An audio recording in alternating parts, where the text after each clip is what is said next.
What is up, Ham Radio? Kilo Echo 8, Papa Zulu November, the Ham Radio Adventure Guy. Welcome to Hump Day Happy Hour. Got a great show for you tonight.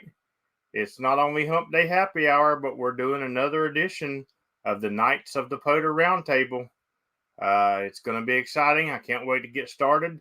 Really quick, I wanted to thank my latest Patreons for all their support and everything they do.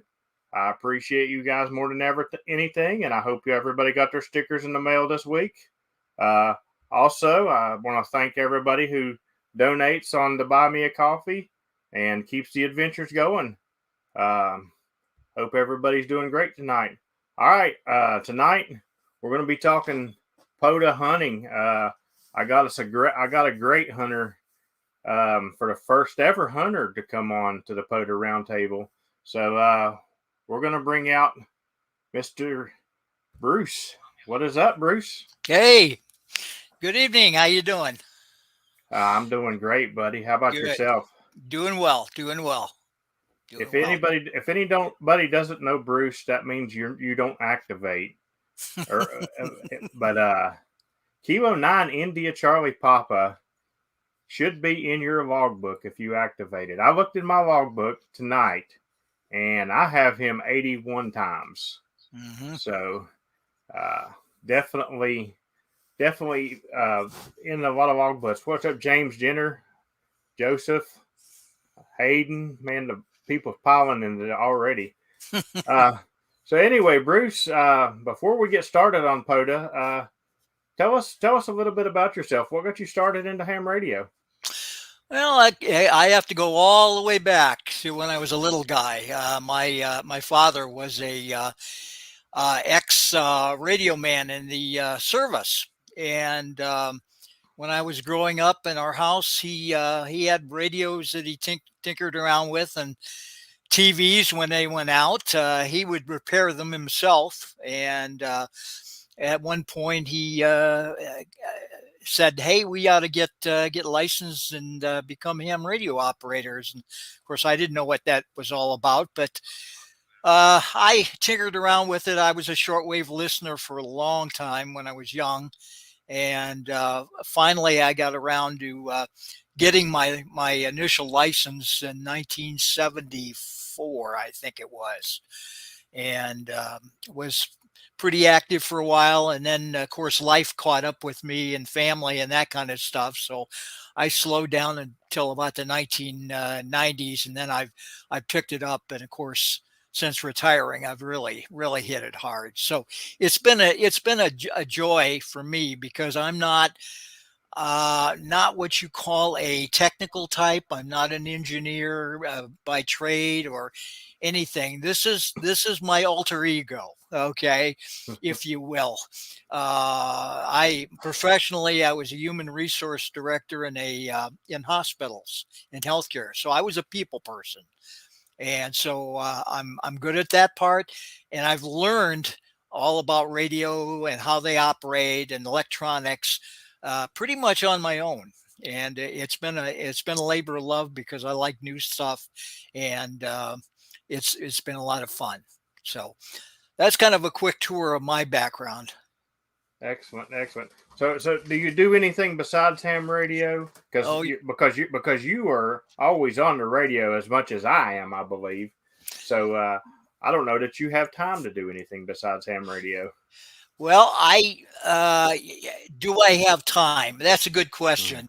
I have to balance my time because I am on the radio a lot. I'm a recovering marathon runner. I actually used to run 2 or 3 marathons a year, and I've run the Boston Marathon and that sort of thing. But I'm afraid old age and ailments have slowed that one down. So I do exercise a lot. And my other primary hobby that I've done for probably 30 or 40 years is family history, genealogy. And that allows me to really do something else that I'm interested in, and sort of have a fascination with. So those are the major ones. Right, I understand that. Yeah, because you do gotta have a balance. People ask me all the time, say, "Man, do you do anything besides radio?" One guy said, "Do you sleep in the park?" And I told him, I said, sometimes, because sometimes I do sleep in the park. But Yeah, it's what we love to do. And let's right. see what we got here. Joseph VE3 GKT wants to know when you retired. Let's see. I've been retired a little somewhere between 10 and 11 years back. So I'm going to say about 2010, roughly. Okay, and he also wants to know if you were involved with the National Pota program. I'm going to assume he means the national park on the air thing, and yes, Right. I was very active with that. I'm one of those people that came off of that going, "What's next?" Because I was pretty active, pretty Right. active. So, everybody says POTA is not a competition. And I disagree because it's first off, it's a competition for myself because I'm always challenging myself. And, Exactly. but do you ever find yourself in a little competition with some of the other hunters? Hey, I want to be the top dog. Because I mean, I looked at your numbers for 2021 Uh-huh. and overall QSOs, you finished well. All the numbers for 2021 is not in, but as of this evening, you're in second place in overall QSOs, and technically you're number one for overall phone QSOs. Hmm. Uh, Joseph Yeah. uh, X-Ray Lima Sierra has you on QSOs, but he has a lot of data and CW ones. So Right. Yeah. Well, I'm yes, I am a competitive person, and yes, I do compete. I try not to. That's one of the things that I've tried to make a golden rule for myself that you want to be out there and you want to be sort of assertive in doing the best you can, and yet not overdo it and lose the fun of it. Okay, that's the key. It's got to be fun, otherwise you won't last too long. So now, having said all that, do I look at where I stand in things? Yeah, every morning I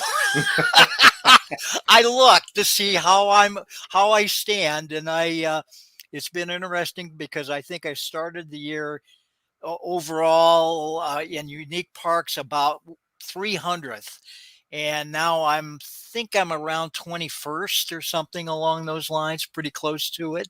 So I'm always looking at the guy ahead of me and the guy behind me, mainly the guy ahead of me, to see where I stand. you're talking all time numbers, right? Yes, Okay. I was yes. going to say because for 2021 unique parks, you were around number 6. Ah, okay. All right. Yeah, yeah. Something along those lines. But that's been all this year, pretty much, even my totals. And because I really crunched it this year, so it's been enjoyable though. That's the key. So Yeah, that was with me, like, because I just started activating in 2021, and I started in March, so I was behind from the get go, mm-hmm, and I still, I'm competitive with myself, and I'd try to catch mm-hmm, everybody. I mm-hmm. think I finished around uh, number 11 in total QSOs or something like that. Mm, So, but I yeah, mean, I'll tell you, if you can get in the top 10 in anything in POTA, you're doing something because yeah.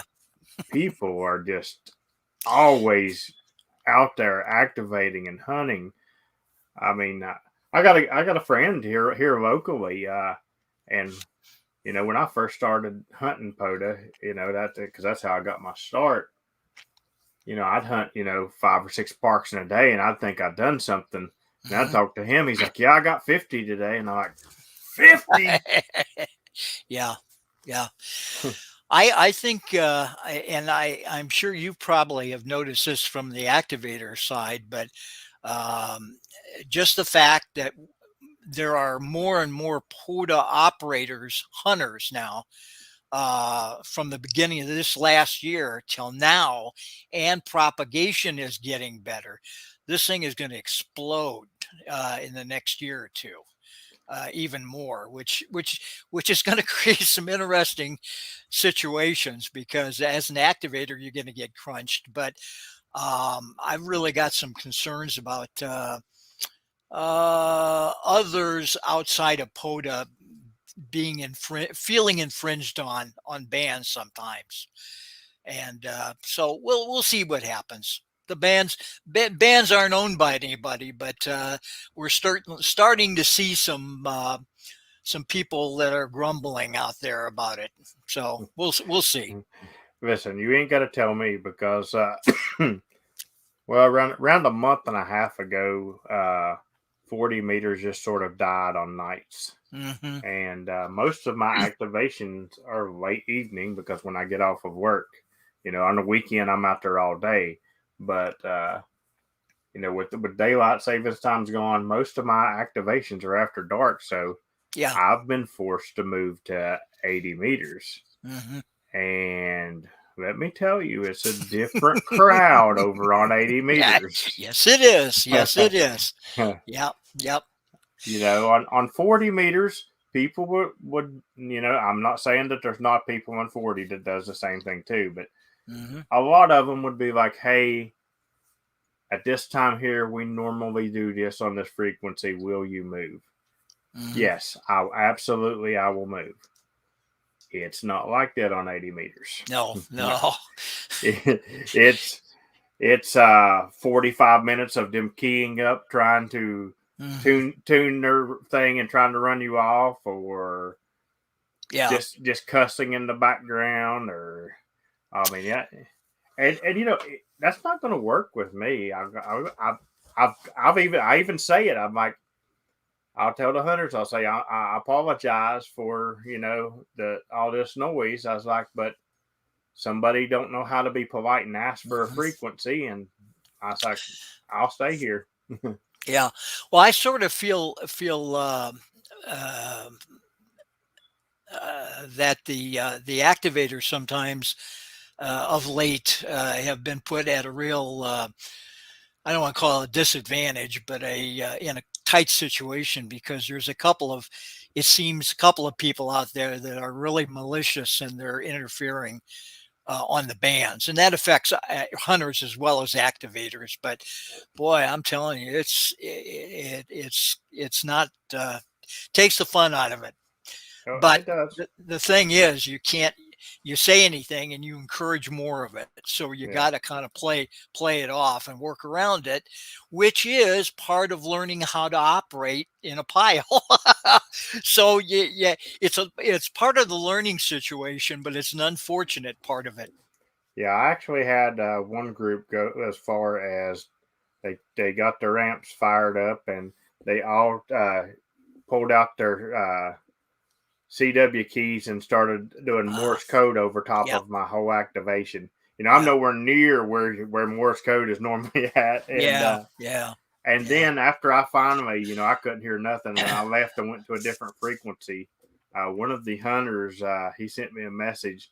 They all got on the frequency after I left and sat there and made fun of it and had a big, big to do how they ran off the big Pota hunter. Yeah, yeah, yeah, yeah, yeah. I don't know.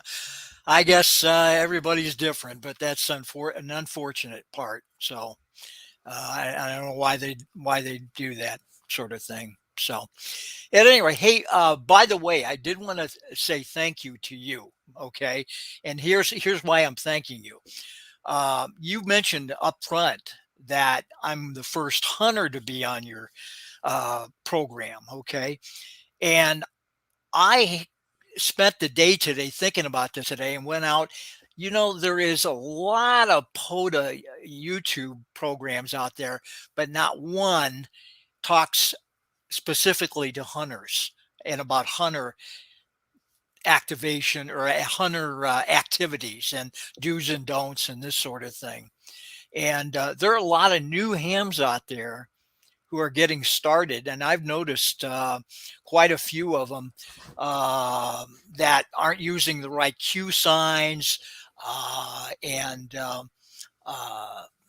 are close to the edge of the bands. That those sort of things, just kind of things you just sort of take for granted. But there's a learning curve, and I think we could do more to help new hunters coming on to learn some of those things a little better, just to make the quality not only for all of us better, but also for them to be able to learn in that process about operations in general.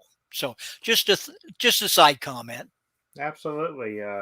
That's a good idea. Maybe I'll make a few more little videos. I've made a few videos about POTA hunting, but nothing major.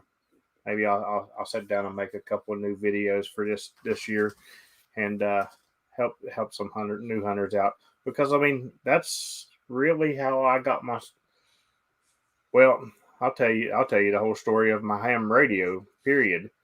Uh, I grew up around ham radio. My dad was an operator, and that's all he did my whole entire childhood.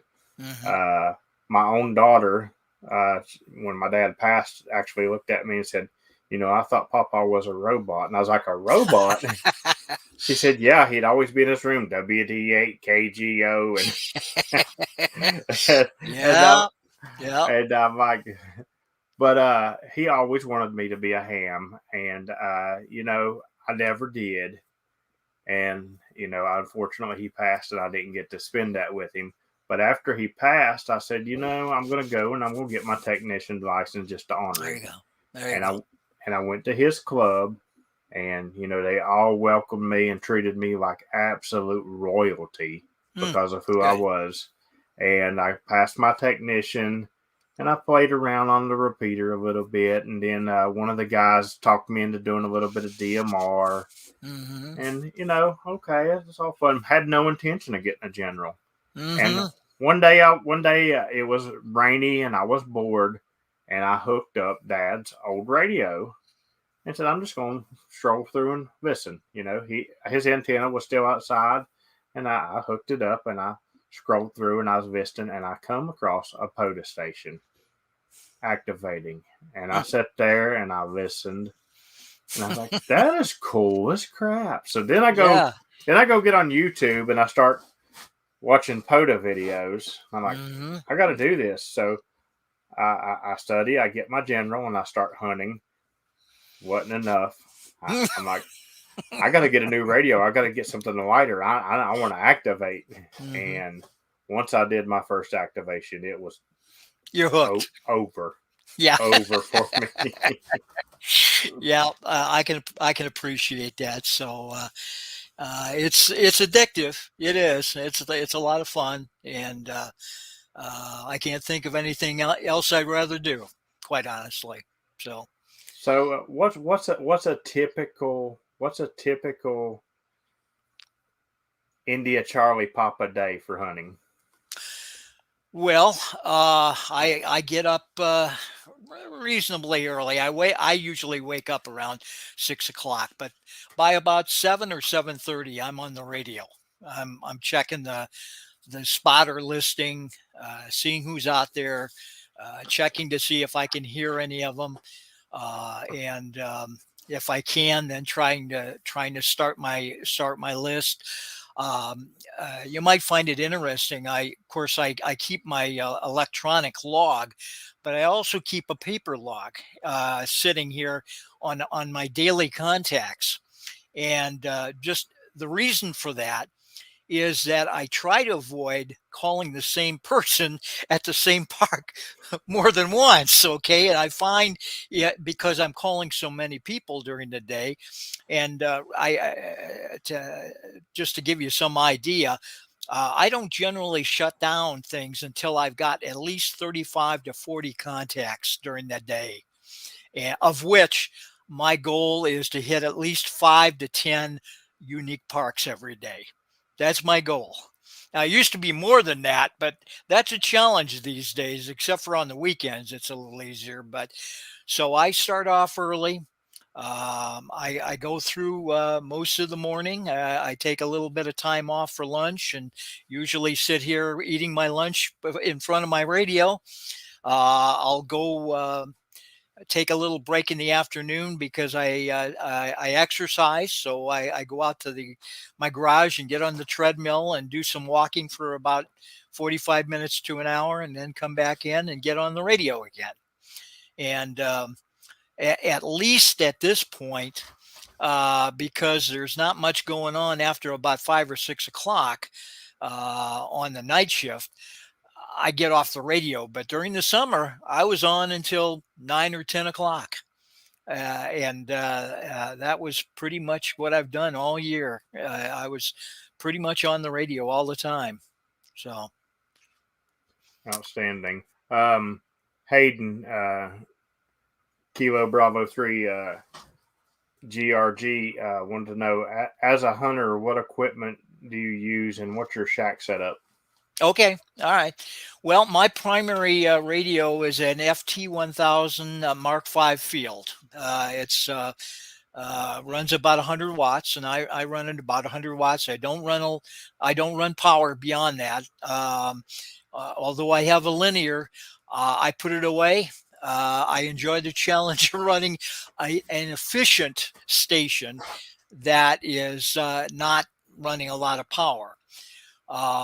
Antenna wise, which is the more important thing for me, is I really have three things. I have a in-fed antenna for 160 meters. I have a wire G5RV, which is in an inverted V, that I'm able to use for 80, 40, and some on 20 meters. Although it's cut for 20 meters, I use that for 40 and 80 all the time, and it works well. And I have a tower that the antenna, the wire antenna, is hooked up to in the middle, and the center post is I'm going to say about 35-40 feet high, comes down on each end about maybe 20 or 25 feet. And then on my tower I have a hex beam, and the tower is 45 feet, and it operates on 5 bands, 20 through 10. And as a result, I'm able to rotate that, and during the later part of the day, I can get California, Washington, Oregon, and a lot of the West Coast stations. I finally, about 3 weeks ago, got Hawaii, which was my last state that I needed. Nice. So I was quite happy about that. Alaska, I've got about 20 contacts on. I wasn't worried about that one, but that was pretty good. I was happy about that. Now, of course, as propagation gets better, that'll be less of a challenge. But that's pretty much in the shack itself. I have a truck that I also operate out of once in a while I can't be in the house, and it has a FT 891, and I've got a Tar Heel antenna that I'm able to operate with that, and it works pretty well. I realize that I'm not in my shack when I use that because I don't get through the pileups quite as quick, but that's okay. That's fun. So that's pretty much it. I don't know that I've ever worked you from your truck, because I'm pretty sure out of 81 contacts that one time I gave you a 5.7. Yeah. Yeah. Yeah, it's when I'm forced to leave the house and I don't want to get away from the radio. So it's not very often. Yeah, normally when you come through, you come through busting through right straight through everybody. Yeah, so yeah.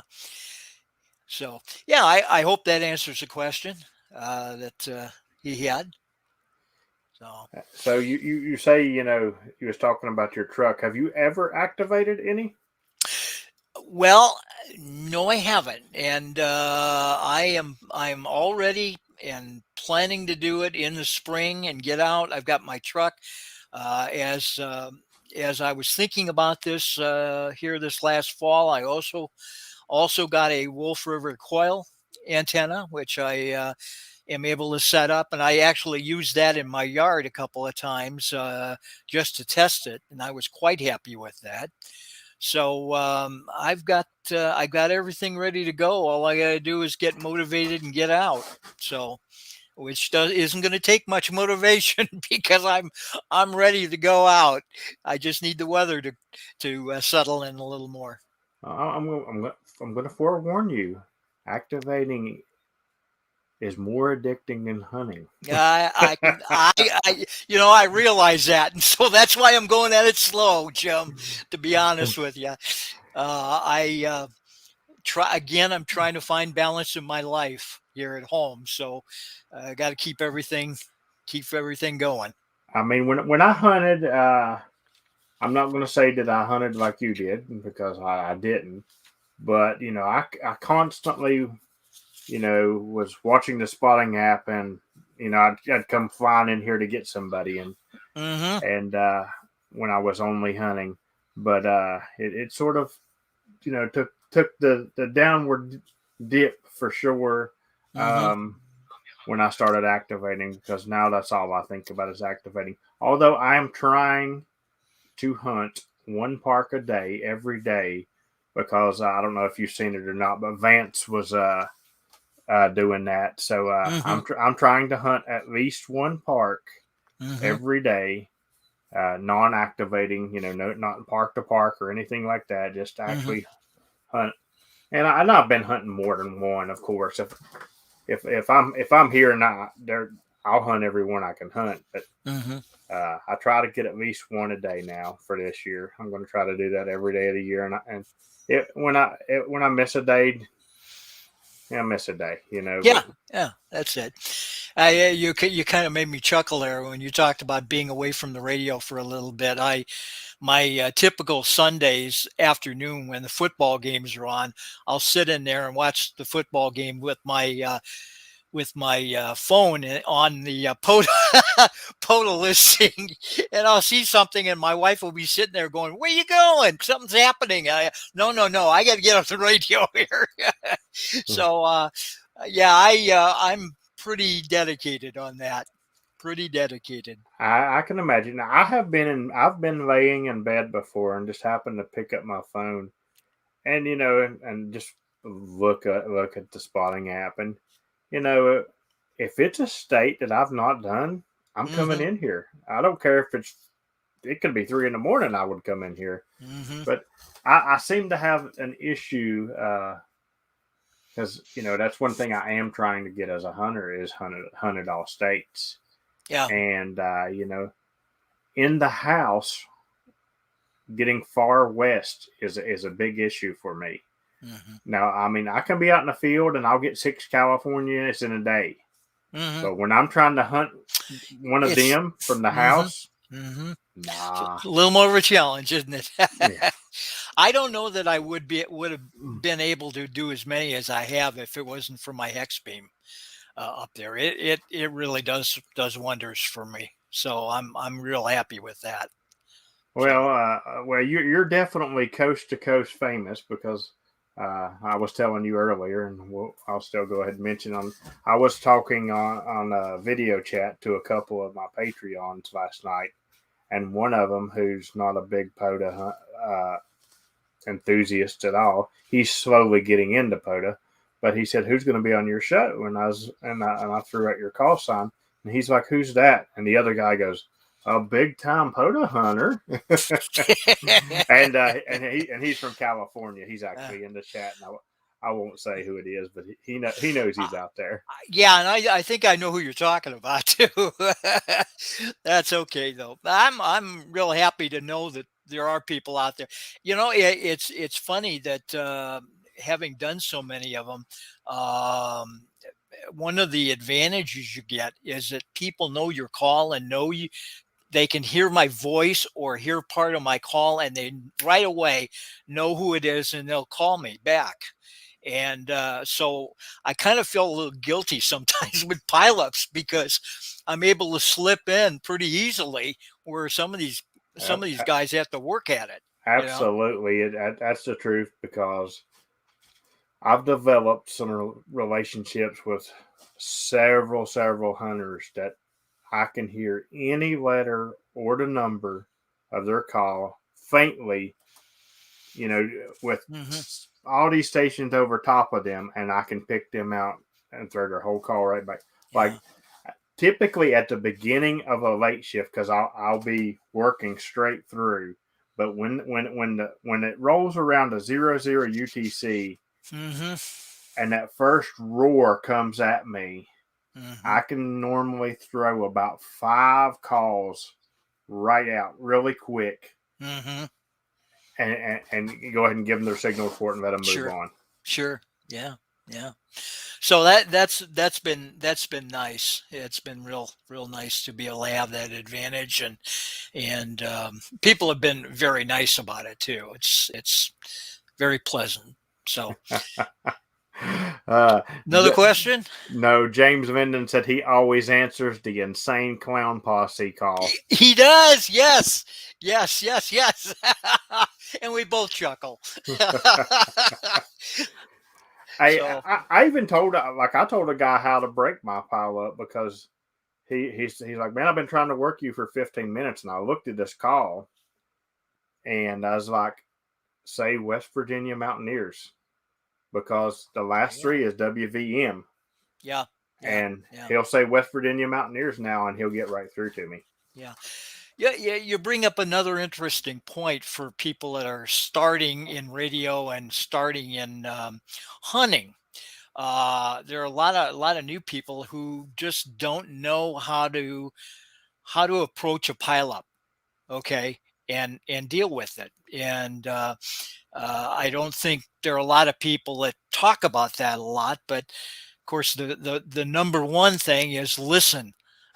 Listen first to the activator, and get a feel for what they're asking for. One, are they making a list? Are they looking for prefixes, or are they just making a call? And what is their tempo and pattern? What do they listen for?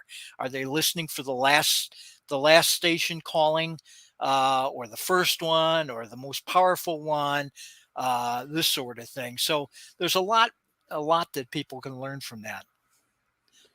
Joseph VE3GK2 says he has a question for you. A lot of us are newer hams and haven't experienced a high sunspot cycle. What changes, and does Bruce think Pota will see with the upcoming propagation? Absolutely. To the last part of it, as propagation changes and continues to get better, there's going to be more operators out there, because quite frankly, it'll be easier to make the contacts, particularly long distance contacts. And as we were talking before we started here, Pota has grown immensely in the last year or two, just because it's a lot of fun, and propagation is starting to get better. When it really gets better, things are going to explode. I mean, literally, there are going to be so many more people out there making calls and trying to get in to people. It's going to start to be a challenge for the activators, quite honestly, as well as the hunters. But again, that's the fun of it. And it certainly will be a lot of fun for those that are trying to get like West Coast stations who can't.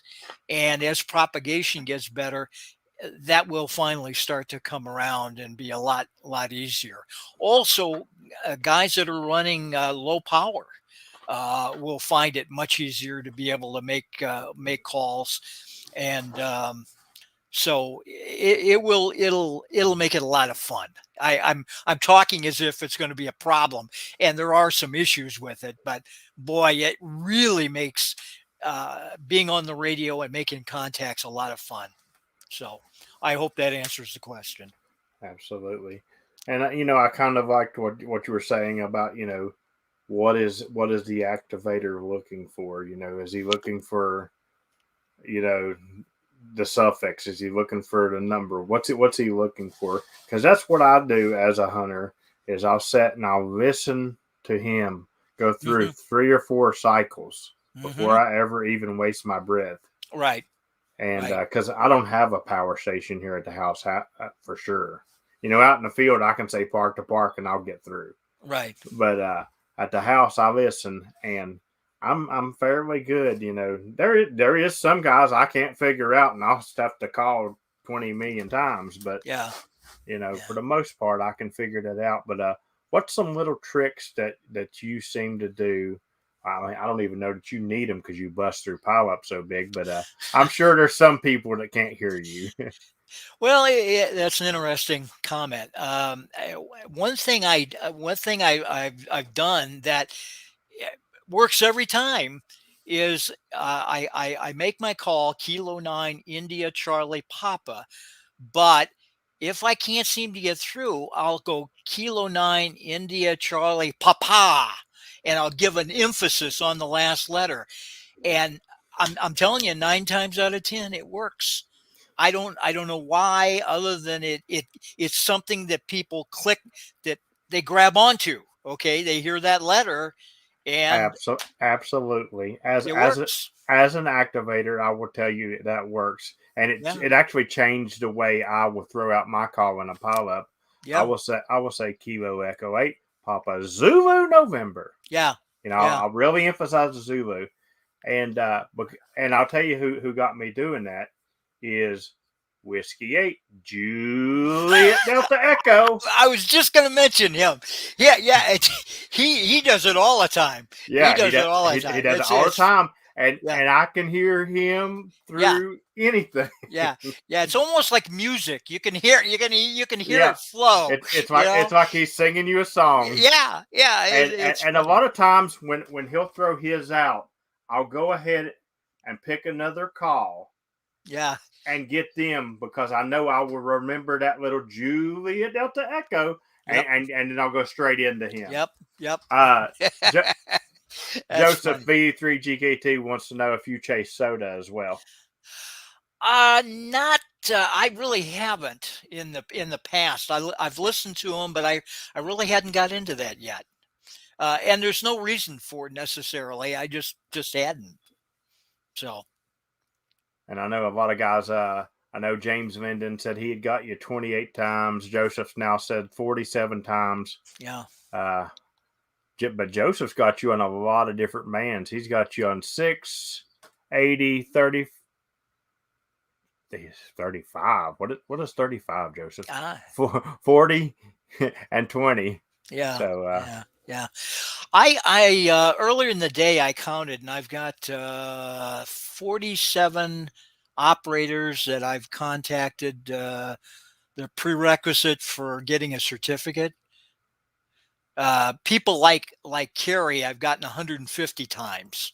Okay, there's a couple of them I've gotten 100 or 150 times, um, and uh, I just they're always there. I always hear them, and so they're an easy contact for me.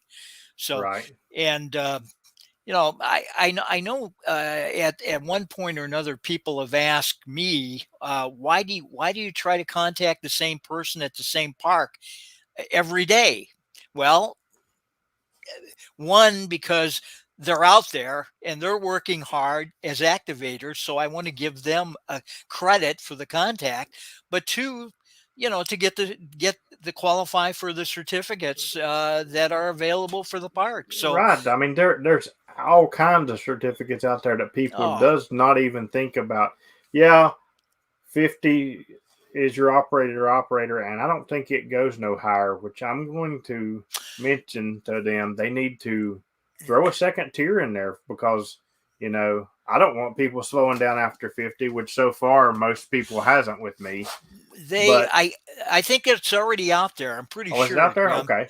Yeah, I think it is. Like I said, I know I've got a couple of people that I've contacted way more than 50 times, um, getting up to 100 or 150. So, um, Another one is just the night shift uh, Mm-hmm. calling during now it's not so much now, but just with this last summer activity, I mean, I've got I think over 1,000 contacts on the night shift, Wow. which is quite a few. and Yeah. and I wasn't even trying for that one. It just happened because I was always working them. But So another thing people don't think about is hunters can get repeat offender awards for parks, exactly, and exactly. those don't stop. You got the No, repeat offender, then you got the foxes, then you got the bear cave, the fishing hole, and the eagle's nest. That's 100 activations. You got to get a park 100 times right there. right there, Eagle's Nest for the what is it? Appalachian Trail. I just got that Nice. today. That is awesome, dude. That is awesome. So I was quite pleased with that one. Well, So uh, do you happen to know how many times you have Chief Logan State Park? Kilo we 1810. I can oh look. gosh, yeah, I can look real quick while we're talking. Um, I was going to say because this year coming up, I am going to do an Eagle's Nest in Kilo 1810. So there's going to be plenty of opportunities to get awards there. yeah. I know Well, I've got particularly the. Go ahead. particularly the trails. The trails go through so many states, and you can make contacts, a ton of contacts as second parks uh, as a result of that.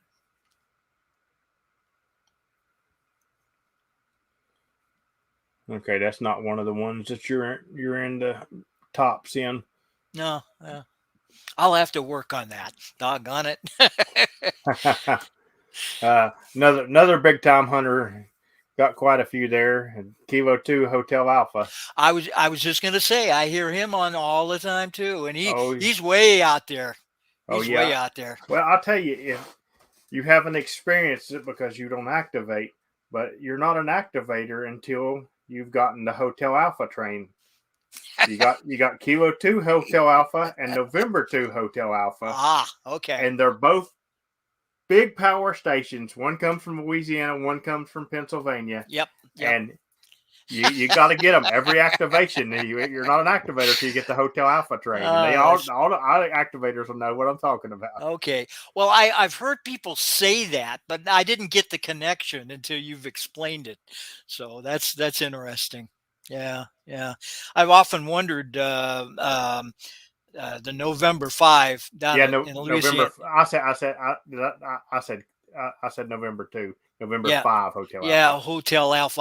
I often wondered what kind of operation station he had because man, he just eats them up.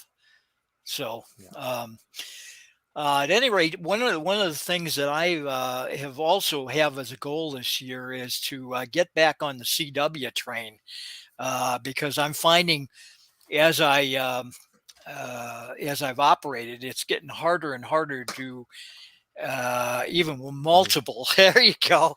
With I'm multiple learning. contacts, I still it's getting harder and harder on single sideband for me to make unique parks, but there's always a ton of CW ones out there that I don't have, and so I'm thinking, okay, all right, this is going to force me to get a little more motivated and get on the CW train, so which is a good thing. Yeah, Bill Brown does a lot of activations, and he does a lot of CW Yeah, down in yeah. Florida. So Yep. That's something else that I think will help, and it's a fun thing. So um, there was something else I was going to mention to you here, and it escapes me. It must be the late hour of the night.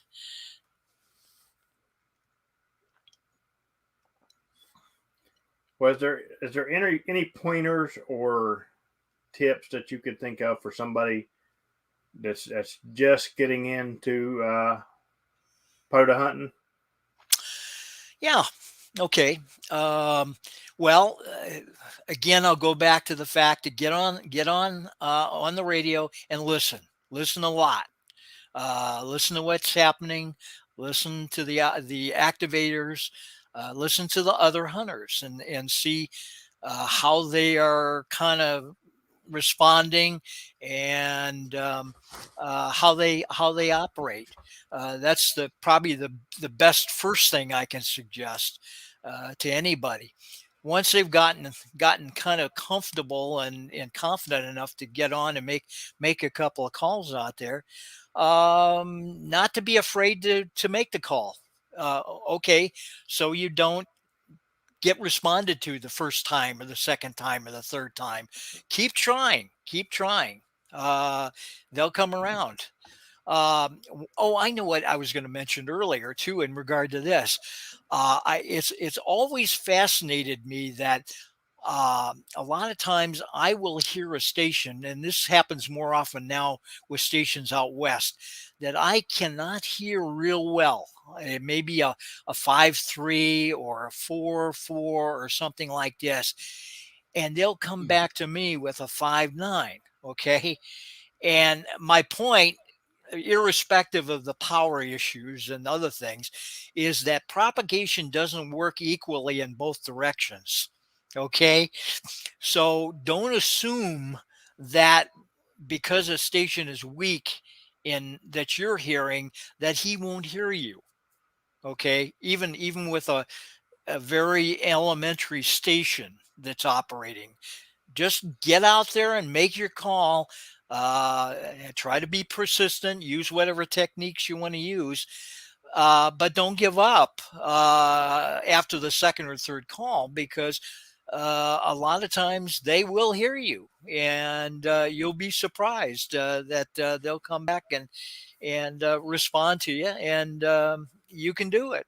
So now, of course, with propagation improving, that will help things a lot. But I find people that are new are a little mic shy and a little hesitant because they think they're going to make a mistake.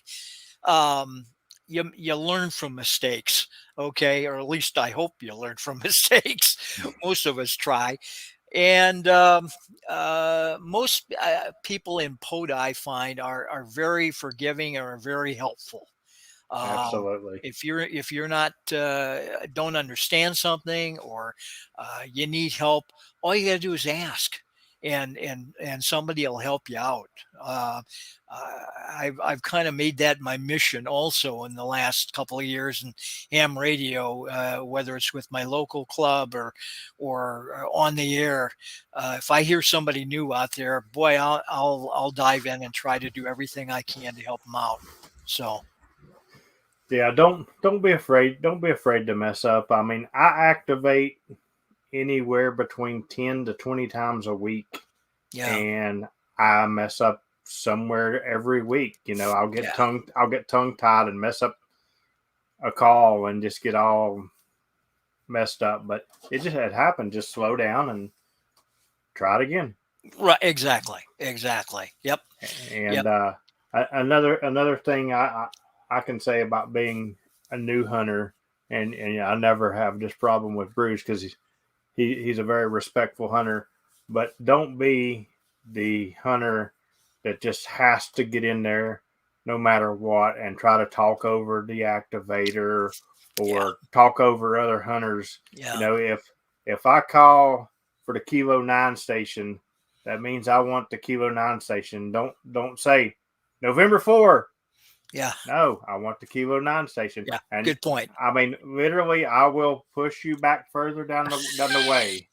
You're not going to get any further doing that.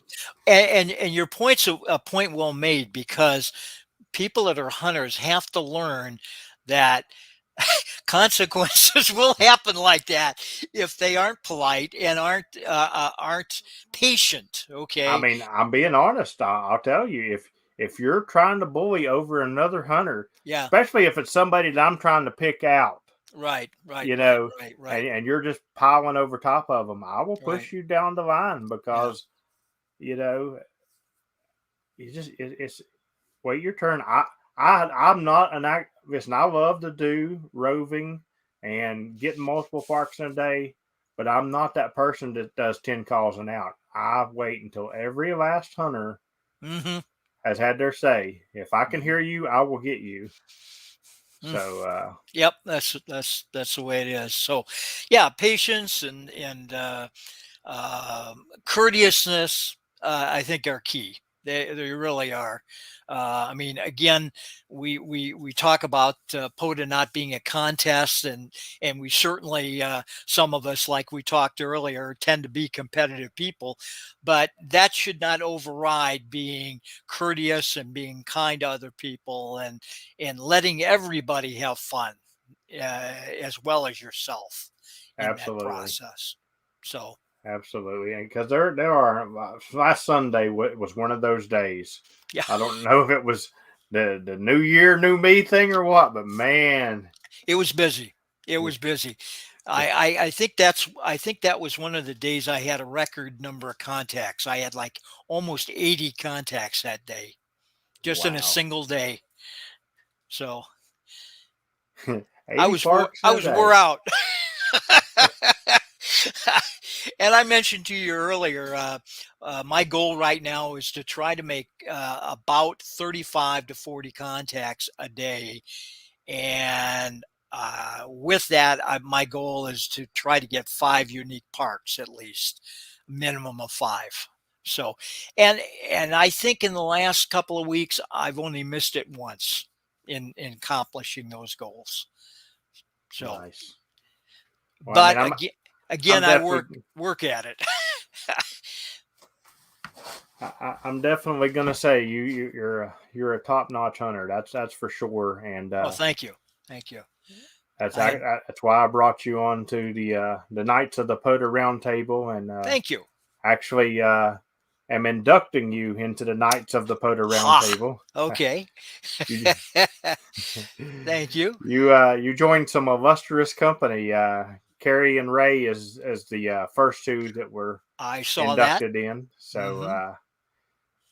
um, Well, I like. this has been good. This has been good. I've enjoyed it, and even with listening to Ray and Carrie and some of the other activators. I mean, even as a hunter, I enjoy listening to them because it gives me some insight to how I operate as a hunter. Okay, so there's value in everything there. So, but I do appreciate your kindness. Oh, no problem. Does anybody else have any questions for Bruce before we start wrapping things up a little bit here? Yeah, I look forward to you starting to activate a little bit. That'll be a neat one. Uh, that'll be a park to park. I'll be waiting to There make. you go. There you go. Yep. Yep. Yeah. Well, Yeah, Joseph Collins says he hears your call all the time when he's hunting. That's another thing. You know, you hear a lot of you can learn a lot of stuff too. Like after hunting hmm an activator, I will typically leave it on the station and listen for a little bit longer as I'm logging it for myself and stuff like that. And hmm you hear a lot of stuff Oh yeah. by doing stuff like that. hmm Do you use a voice recorder? I have not. No. No. For no other reason than I just didn't feel I had it. There was a value to it for me, but I don't know. I may be wrong. Alrighty, I guess that James Linden said he's looking forward to an ICP park to park as well. There you go. All right. Good. Yeah, he's one of my good contacts for sure. Kilo Bravo 3 GRG says he's activating tomorrow. Maybe he can get you in the log again. Good. Oh, of course. Joseph is going to ask if you do 60 meters. I'm sorry, I don't right now. Okay, I've got plans to do a lot more in this next year, so I will try to make that a goal. There you And go, he Justin. will be one of my first ones I'll try to call. Yeah, he kind of got me hooked on it when he came on the stream and stuff. And Yeah. the look on his face when I told him I'd never been on 60 meters, I felt like I took his soul from him. So I had to start. There you go. There you go. There you go. So, yeah, I am trying to, get parks on multiple stations. And I think you need at least 10 different ones to The get a in certificate. the NC, Yeah. yeah, And I'm I've, actually working on that as an activator. You got to get 10 bands from 10 different. Well, you only have to get. It's a little different for the hunter. I have to get 10 bands at 10 different parks, and I think I'm not exactly sure how it worked for the hunter. It's a little different. yeah, I think it's 10 different bands at each park for any one park. Okay. Okay, so it is the Something same like that. then. Yeah, yeah. And I've got a couple that I've got 6 or 7, but getting those last couple is going to require me to get to CW or get the data or Trust me, FT8 or some of that it other it stuff. it's rough. I've got 5 parks with 10 bands so far. Yeah. I've got one more with 9, 2 with 8, and the rest with 7 Mhm. that I'm working on. Mhm. Well, I will say that POTA has done a lot to help me stretch my comfort level of operations. Okay. I'm going to get into some other things that I just wouldn't have otherwise. So there's another benefit to POTA. So All right, guys, we're going to wrap it up. I appreciate everybody watching tonight. Make sure and smash the like button before you leave. And if you're really interested in being interactive with the Ham Radio Adventure Guy, check out my Patreon. I do a lot of interactive stuff with the Patreons, and it's a really good program. And until next time, thanks for sharing my adventure with me, guys. 73.